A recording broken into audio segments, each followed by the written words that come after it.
Thank you so much for joining us, ma'am. And I'd like to welcome everyone who's here. And I'd like to jump straight into it.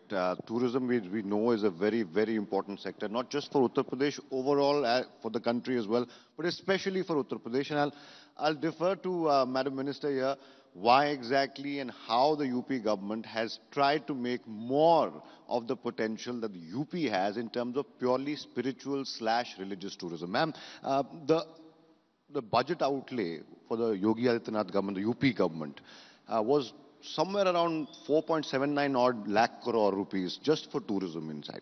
You've also given 101 crore for various other projects related to Ayodhya, related to Kashi, related to the Mathura, the city as well. I would like to start with you telling us a bit about how much of this outlay has already been used, how much is still left, and in what spheres and fields have you made the biggest strides? If you could start with that, we'll discuss it as going Okay, good morning. I'm very happy that for the first time you've started this program for Uttar Pradesh. And I think a lot of things are happening for the first time in UP after about 2 decades. Your question is pretty straight and I'd like to answer straight away.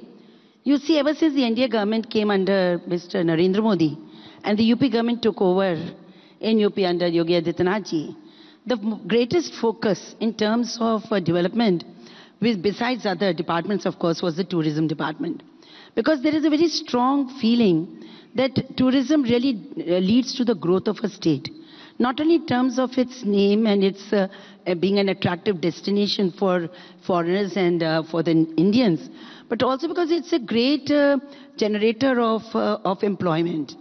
And if you want to really develop or rather give employment to the surging population, the best way is, after the textile industry, of course, is tourism industry. Moreover, you see, UP generally was a very attractive destination for the Indians, solely because it's the land of Ram, of Krishna. Then there is Varanasi, the oldest city, holy city of the world, and of course the Buddha circuit. And we had millions of Indians and pilgrims coming into UP, but they were lacking amenities. They were coming, they were spending and going back. So our government, when it came in, we started building our focuses. The first thing that we did was that we brought in a tourism policy. How do you think your government and the tourism ministry under you have approached the handling of security of tourists, their well-being, their safety, as well as making them feel absolutely safe and at home and welcome in the cities and the spiritual tourist destinations of Uttar Pradesh? Do you think your approach has been different? Have those incidents come down ever since the Yogi government came into place? So we've done 2-3 things. One is the district administration in important sites have been directed very strongly to take care of security, and our own tourist officers have been put into it. Second that we are doing is that we are training tourist guides, because mostly people catch on the wrong people. So we are training tourist guides, and even in the KUMBH we had about 300 tourist guides. So that is another thing that we are doing for UP. Third, we have set up police stations or chowkis, as you call them, close to these sites or close to important sites. And we are developing our own tourism police. Right now we have very few, less than about 100, but we are going to pull it up to 600. That is our plan, that 600 tourist police we will have. We will put them in important places. See, security basically, I think is not that big an issue as it has been really created. Because I see it's a big country. Even when we go abroad, we are pretty insecure. We lose our passports. People flick our bags. It's not so easy when, I'm sure you must have widely traveled all over the world.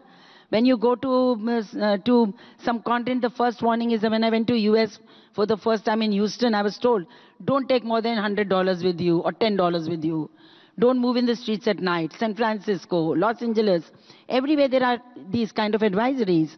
So the question is, it's not only when you go to Africa, this is the same over there. You go to Italy, I think everywhere you feel a bit, see, anybody who comes is a bit insecure, but it's the duty of the government to provide security, and we are trying our best at the local level, at the level of the tourists, and by creating laws and trying to strengthen our systems. But we are also, bringing in a lot of women police into our police force. Right now, there are not more than 4% women in the police force. Our Chief Minister has just directed, there are new appointments coming in, and of 20% positions have been reserved for women.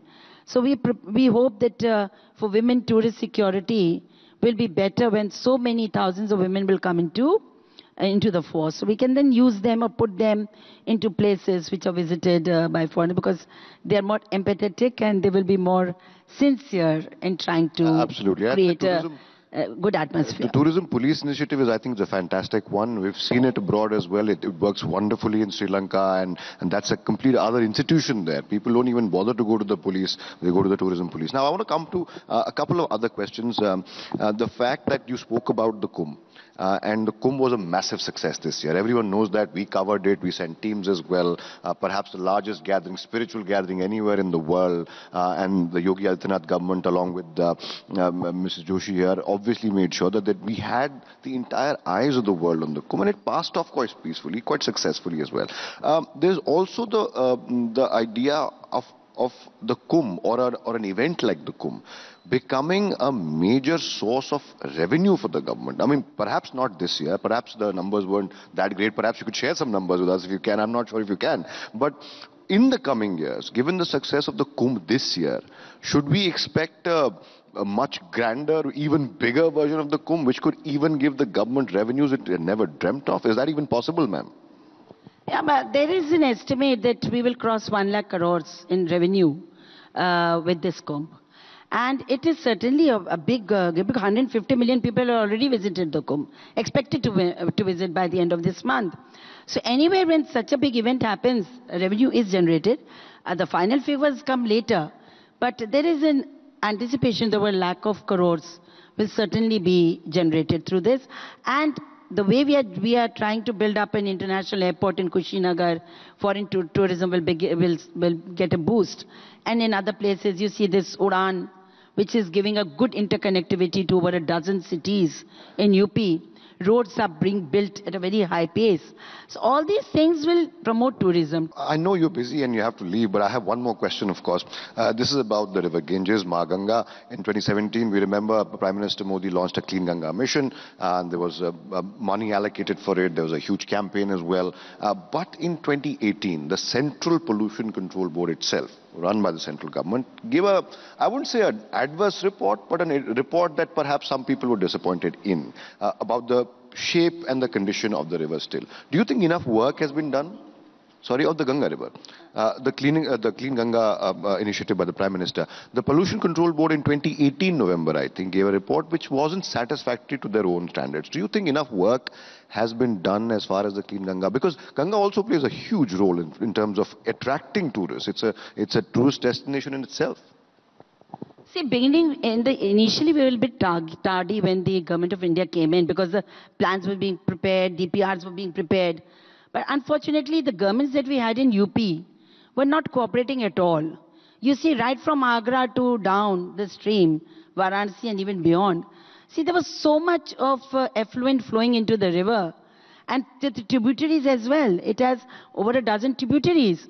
So the question is, it had to be a holistic effort on part of everybody, which was not there earlier. And through this Think Progress, Think Uttar Pradesh initiative that we are doing today, I would like you to directly address the people who will be watching this at an appropriate time and give them the message that you want to give as Tourism Minister of Uttar Pradesh, as somebody who is in charge of the policies that will beautify Uttar Pradesh, make sure spiritual tourism, not just spiritual tourism, but also all kinds of tourism. What is the message that it should go out there from not just Rita Bahuguna Joshi, not just the Chief Minister, but the entire government of Uttar Pradesh? What is that message?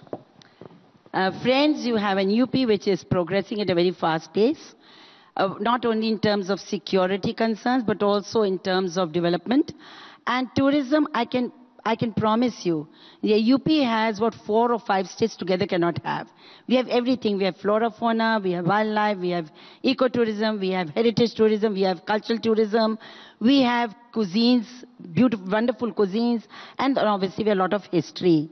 So if you want to see valor, history, and enjoyment, it's all in UP. So please come, because I think UP nahi dekha to India nahi dekha. All right. Thank you so much. With that round of applause, I must thank Ms. Rita Bahuguna Joshi for joining us. Thank you so much, ma'am, for joining us. Thank you so much.